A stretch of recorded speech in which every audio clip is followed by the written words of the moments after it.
Hello, ഞാനിവിടെ വന്നിരിക്കുന്ന ഒരു പരിപ്പ് ദോശയുടെ റെസിപ്പിയായിട്ടാണ്. നോയമ്പ് കാലത്തൊക്കെ നമ്മൾ ഇറച്ചി കഴിക്കാത്ത സമയത്ത് ഇങ്ങനത്തെ പ്രോട്ടീൻ ദോശയൊക്കെ കഴിക്കണം കേട്ടോ.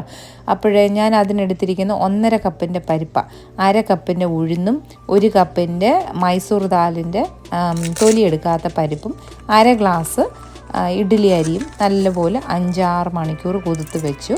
എന്നിട്ട് കഴുകിയെടുത്തിട്ട് 1/4 സ്പൂണിൻ്റെ ജീരകവും 4-5 വറ്റൽമുളകും പിന്നെ ഈ പരിപ്പുകളെല്ലാം അരിയും കൂടെ ഇട്ട് വെള്ളം ഒഴിച്ച് നല്ല ദോശമാവിന് അരയ്ക്കുന്ന പോലെ അരച്ചെടുക്കുക. അതിൻ്റെ കൂടെ ഉപ്പും കായപ്പൊടിയും ഇടുക.